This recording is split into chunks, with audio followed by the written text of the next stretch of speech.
Alors, avec mon intervention, je vais d'abord, en fait, surtout présenter les modules filmés qui sont un peu à l'origine de cette journée, qui s'appelle donc Enseigner l'histoire avec les sources archéologiques. Et c'est à partir, en fait, de ces vidéos que nous avons, enfin que surtout les collègues de l'ESP ont envisagé de prolonger la réflexion sur cet enseignement à l'aide des vestiges matériels. Avant d'aller plus loin, je voudrais parler juste un tout petit peu de mon parcours qui explique en fait mon intérêt pour ce sujet, puisqu'effectivement, je crois que ça n'est pas très fréquent de la part des enseignants d'archéologie. Ça tient effectivement à un parcours personnel. Moi-même, j'ai une formation d'historienne. J'ai passé les concours d'enseignement en histoire, donc j'ai aussi été formée en partie ici. J'ai enseigné l'histoire-géographie dans le secondaire avant de soutenir une thèse en archéologie.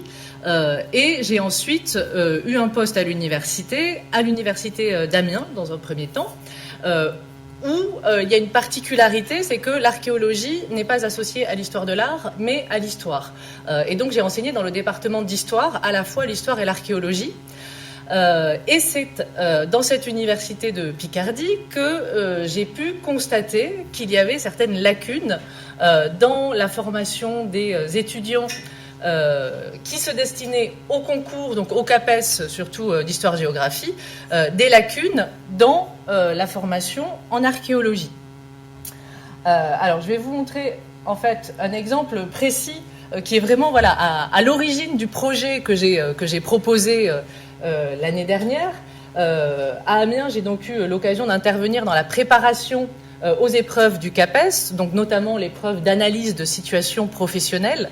Donc pour mes collègues qui sont peut-être pas très familiers avec ces épreuves, il s'agit d'une sorte d'épreuve hors programme, où on peut poser absolument n'importe quelle question sur les programmes du collège ou du lycée en s'appuyant sur des extraits de manuels. Donc ça, c'est un exemple de sujet que j'avais pu donner. Enseigner l'histoire romaine avec les sources archéologiques en 6e. Quel apport vis-à-vis des autres sources? Et les résultats d'écoles que j'ai pu faire passer sur ce sujet ou sur d'autres sujets approchants ont été presque toujours très décevants, voire catastrophiques, parce que les étudiants qui passaient n'avaient le plus souvent donc eu aucune formation en archéologie. Et donc d'une part, ils étaient tout à fait incapables, bon on voit peut-être pas très bien, je ne sais pas si on peut éteindre les lumières qui sont ici.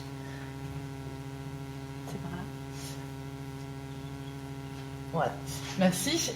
Donc ils étaient incapables en fait d'interpréter cette photographie aérienne et de la décrire avec un vocabulaire précis, bon, ce qui peut tout à fait s'entendre de la part d'étudiants qui n'ont pas eu de formation aux méthodes de l'archéologie.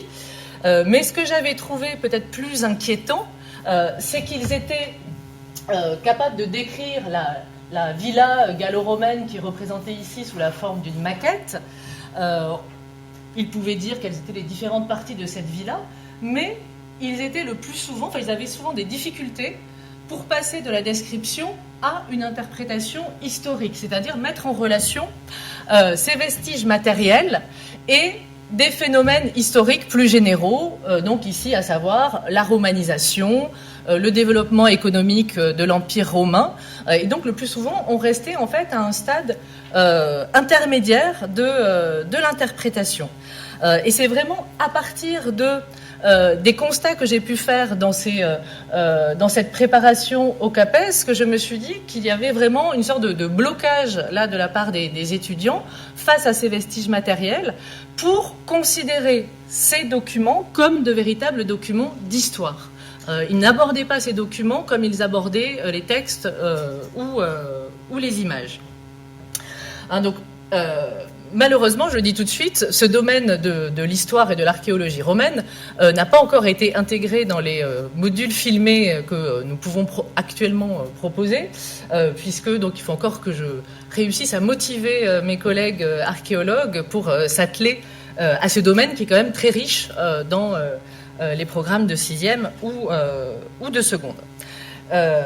Ces lacunes, elles sont devenues encore plus ennuyeuses lors des changements de programme du collège, puisque donc depuis les derniers programmes, les sources archéologiques sont encore plus explicitement convoquées dans le programme, donc surtout de 6e et du cycle 3 de façon plus générale. Donc quelques... Il faut quand même que je regarde un petit peu l'heure. Je pense que plusieurs personnes ici connaissent mieux que moi les programmes des cycles 3 et 4, mais c'est vrai que quand on a cherché à voir ce que nous pourrions apporter en tant qu'archéologues pour l'enseignement de l'histoire, donc on avait repéré ces thèmes.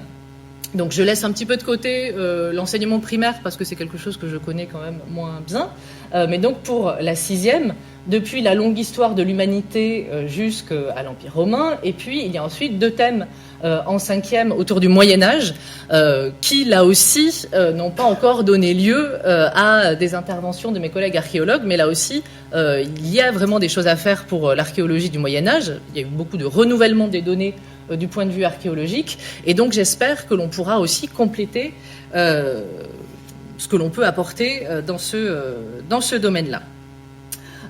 Alors, ça s'arrête principalement en 5e, hein, puisque... Alors, pourquoi, voilà. Il y a ensuite juste, au début du programme de seconde, un chapitre sur l'Antiquité grecque et romaine, avec l'invention de la citoyenneté dans le monde antique. Mais c'est vrai qu'après la 5e, hein, l'histoire moderne et contemporaine prend un peu toute la place. Et je crois aussi que c'est assez révélateur d'une sorte de hiérarchie des sources dans l'esprit des historiens, à savoir qu'on peut commencer par l'archéologie avec les plus petits, parce que l'archéologie, c'est quelque chose de concret, c'est une façon de rendre le passé tangible, ce qui est vrai, et les enfants sont d'ailleurs en général très réceptifs à cette façon d'aborder le passé. Mais je crois aussi que ça traduit en quelque sorte l'idée qu'ensuite on va passer aux choses sérieuses et on va commencer à étudier les textes pour laisser ces vestiges matériels de côté. Hein, donc ça, c'est peut-être un autre problème. Alors, ce que nous sommes, ou ce que nous serons rapidement en mesure de présenter avec ces petits modules filmés, donc il y a actuellement 10 vidéos qui ont été tournées et qui devraient être donc mises en ligne sur l'EPI de Paris 1 et de l'ESP, donc selon des modalités d'ailleurs qu'on pourra peut-être préciser. Donc des modules qui ont été réalisés sous la forme d'entretiens filmés, donc autour de 10 minutes à chaque fois, entre un archéologue donc du département d'archéologie de Paris 1 et un enseignant de l'ESPE, puisque le but c'était vraiment de cibler des moments clés définis par les programmes scolaires et d'essayer d'adapter le savoir archéologique universitaire à des questionnements, à des problématiques des programmes scolaires. Donc, la particularité du programme de 6e actuellement, sur laquelle mes collègues reviendront juste après, c'est qu'il remonte très très loin dans le temps, avec ses moins 3 millions d'années. Donc c'est d'abord Roxane Roca qui s'est attelée à ce problème compliqué. Alors j'ai l'impression que la molette de la souris, je ne sais pas bien. Ah, pourquoi tout est apparu d'un coup? Non, voilà. Donc sur les populations précédant les Homo sapiens, donc le paléolithique inférieur. Ensuite, Boris Valentin donc a proposé une vidéo sur le paléolithique supérieur et en particulier sur les productions artistiques des Homo sapiens en Europe occidentale. Le module suivant traite du néolithique, donc là c'est François Gillini qui présente en fait qui fait une sorte de bilan des connaissances actuelles sur révolution néolithique, transition néolithisation. Et puis, les modules suivants changent là de terrain. On se déplace vers l'Orient avec 3 modules sur l'Orient ancien, donc de Pascal Butterlin et Guillaume Gernez, donc autour de la révolution urbaine, de la naissance des écritures et du développement des premiers États. Et puis, donc, je me suis occupée de l'histoire grecque. Donc, il faut bien dire que l'histoire grecque n'était pas, à mon avis, le besoin le plus pressant, en fait, pour cette formation, parce que c'est précisément, en général, dans l'archéologie gréco-romaine que les étudiants peuvent avoir quelques notions, puisque ça fait partie des périodes qui sont quand même enseignées dans l'université en histoire. Donc j'ai proposé 3 modules, un sur le sanctuaire de Delphes, un deuxième sur la cité grecque de Marseille et un troisième sur la frise des Panathénées, qui est très convoquée dans les manuels de 6e et de seconde. Donc c'est vrai que voilà, j'avais l'ambition d'y ajouter l'archéologie romaine et l'archéologie médiévale, donc j'espère que cela viendra, et que cela surtout pourra être utile, donc notamment pour les périodes de la pré- et proto-histoire, qui par définition ne sont pas enseignées à l'université dans les départements d'histoire, et bon, voilà, ce qui me paraît quand même problématique, c'est qu'on demande là à des enseignants formés dans les facultés ou les départements d'histoire d'enseigner des domaines pour lesquels ils n'ont reçu absolument aucune formation. Donc c'est un exemple, je sais bien qu'il y en a d'autres. Ce que j'aimerais aussi, et donc là ça sera peut-être à redire aux étudiants qui devraient pouvoir visionner ces modules, j'aimerais avoir la possibilité de savoir si c'est vraiment utile, puisque donc c'est vrai que nous n'intervenons pas directement dans la formation, et donc moi ça m'intéresserait vraiment d'avoir des retours aussi des gens qui interviennent dans les classes pour savoir si ça peut répondre aux attentes des enseignants, futurs enseignants du primaire et du secondaire. Alors évidemment, je ne prétends pas du tout que ces modules vont suffire pour la formation en archéologie des futurs enseignants. Il s'agit juste de donner des pistes, d'aider les enseignants à fabriquer leurs séquences, mais il va de soi que ça ne peut être qu'un complément à une formation plus profonde, soit dans les ouvrages spécialisés, donc on mettra aussi en ligne des ressources complémentaires, et je sais bien qu'il existe des ressources qui sont déjà très bien faites sur Internet pour l'archéologie, par exemple sur le site du ministère de la Culture, ou sur le site de l'INRAP, qui propose quand même pas mal de ressources numériques sur des domaines extrêmement variés, mais ce qui m'avait semblé, c'est que ces sites proposaient justement des modules filmés thématiques qui n'étaient pas nécessairement faciles à utiliser pour des gens qui ne connaissaient pas grand-chose à l'archéologie. Et j'en profite pour faire de la publicité pour notre petite web-série de Paris 1 qui, elle, porte plutôt sur les métiers de l'archéologie, mais qui peut aussi compléter cet apprentissage des ressources archéologiques. Alors, j'en viens maintenant au sujet dont je suis un peu plus spécialiste et pour lequel donc, je suis intervenue dans ce SPOC, puisque le nom officiel c'est Small Partial Open Course, dans ce SPOC de Paris 1 et de l'ESP. Alors, d'abord, quelques réflexions. Donc, j'avais mis dans mon résumé que j'allais aborder des études de cas. Bon, je me suis dit que, vu le temps que j'avais, je n'aurais pas du tout le temps de creuser les choses. Donc, je vais juste proposer quelques réflexions, en fait, sur la place des sources archéologiques dans l'enseignement de l'histoire ancienne. Et puis, voilà, on aura peut-être l'occasion de revenir sur des points plus précis par la suite. Alors, un constat, déjà, quand on regarde les programmes et les manuels d'histoire-géographie du secondaire sur cette question, la plupart des documents qui sont proposés en archéologie sont des documents qui sont relatifs à l'histoire romaine et pas à l'histoire grecque. C'est vraiment pour l'histoire romaine que l'on trouve quelque chose de relativement riche et d'assez varié aussi pour les sources archéologiques. Donc là, je montre, bon, c'est un peu petit, une maquette des cabanes du Palatin de Rome, puisque dans les programmes figure cette question de l'origine de Rome, et donc les enseignants sont invités à comparer les données archéologiques et la légende et les textes. Et puis on trouve assez souvent des représentations donc ici il s'agit dans Moulins, une huilerie, qui sont liées à l'archéologie des techniques.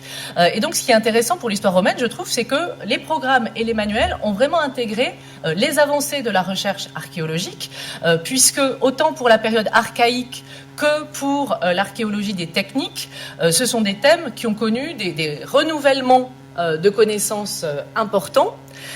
Et je crois que là, les programmes scolaires et les manuels reflètent assez bien l'état de la recherche en histoire romaine, à savoir que les historiens ont effectivement intégré ces avancées de la recherche et aujourd'hui, il est tout à fait normal et habituel de trouver dans des manuels ou dans des ouvrages d'histoire romaine des références aux sources archéologiques, parce que notamment donc pour tout ce qui est archéologie des échanges, histoire des techniques, l'archéologie là a apporté des données que les textes ne mentionnaient pas ou de façon très marginale.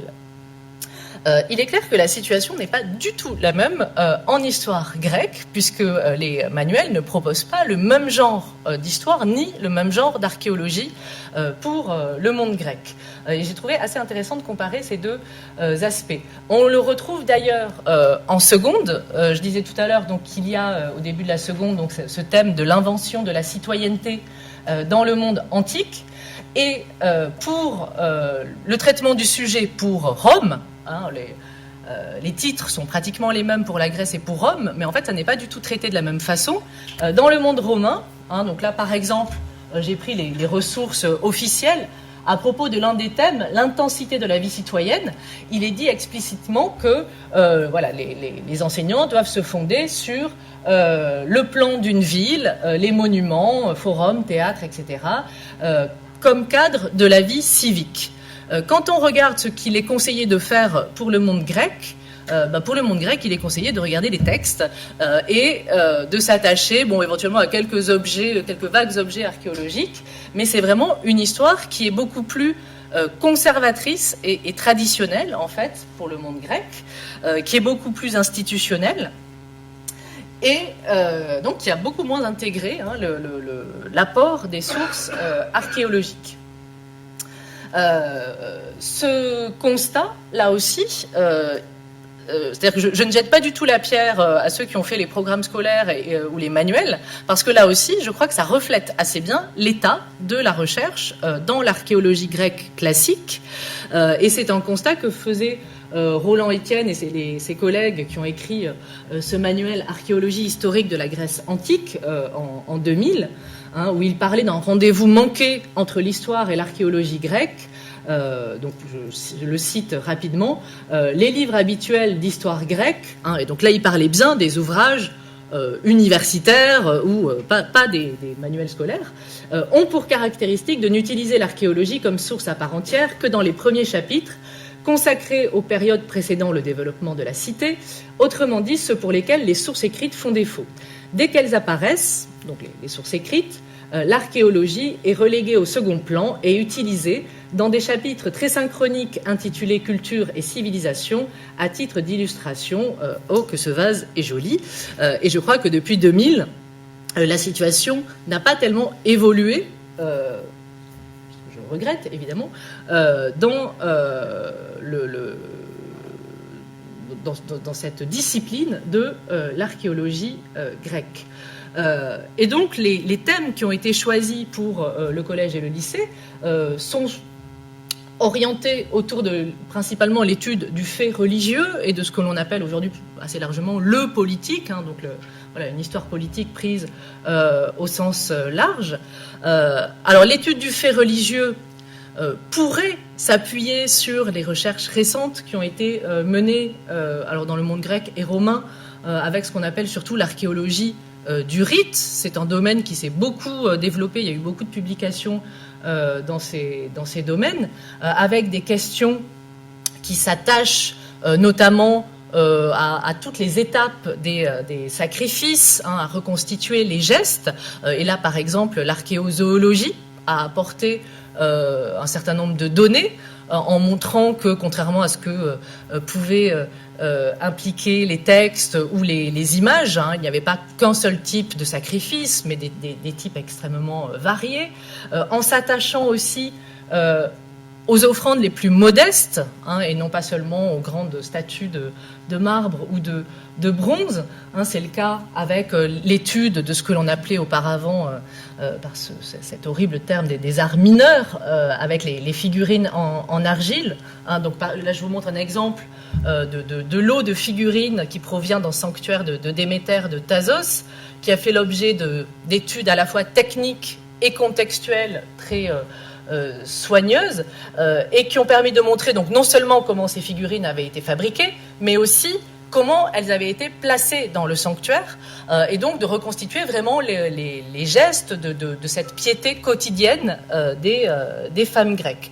De toutes choses qui ne sont pas mentionnées, là non plus, dans les textes, puisqu'il y a très peu de sources écrites, par exemple, pour ce sanctuaire. Et puis, une question qui se pose en permanence aux archéologues qui travaillent sur ces périodes donc, historiques, c'est le rapport entre la norme décrite dans les textes et la pratique effective, donc celle du quotidien, qui montre le plus souvent par l'archéologie que les choses sont plus compliquées que ce que peuvent dire les textes. Alors, je disais tout à l'heure que l'archéologie grecque dans les manuels n'est pas la même que l'archéologie romaine, et donc effectivement, il est clair que ce que l'on retrouve le plus souvent, c'est une archéologie monumentale, ce qu'on appelait justement les arts majeurs, donc construction monumentale, statuaire dans une moindre mesure et vase à décor figuré. En dehors de ce type d'objet, il n'y a pas grand-chose. Donc là aussi, ça traduit une réalité de l'archéologie grecque, ça traduit la relation très forte entre l'archéologie grecque et l'histoire de l'art, c'est-à-dire qu'on ne sait jamais exactement où l'on est. Et finalement, l'archéologie, elle est venue en quelque sorte plus simplement donner un cadre aux œuvres d'art, donner un contexte à ces œuvres d'art, mais pas nécessairement déplacer le regard et s'attacher à d'autres objets, à d'autres structures matérielles. Et donc on a quand même l'impression qu'encore aujourd'hui, l'archéologie classique est surtout là pour donner une illustration souvent un peu spectaculaire d'une histoire qui est écrite d'après les textes, et je crois qu'on n'en est pas encore sorti. Là aussi, les manuels et l'enseignement secondaire, je pense, pourraient quand même intégrer un certain nombre d'innovations qui ont été réalisées récemment et qui ne sont pas présentes dans les manuels quand on regarde les choix qui sont faits. Par exemple, la remise en cause du mythe de la blancheur des statues et des temples grecs, qui est aujourd'hui un fait bien acquis grâce à des découvertes et à des analyses de matériaux. On sait que ces temples et ces statues étaient complètement bariolés de couleurs vives. Et donc il y a aujourd'hui des reconstitutions, donc ça ce sont des choses qui ont été faites par le musée de Munich, où se trouvent les marbres provenant du temple d'Athéna à Phaia à Égine. Ce sont pourtant des exemples qui me semblent intéressants justement pour réfléchir avec les élèves sur la remise en question d'un certain nombre d'idées reçues, de stéréotypes attachés à la Grèce antique, stéréotypes qui ont déjà été assez difficiles à combattre chez les archéologues classiques eux-mêmes.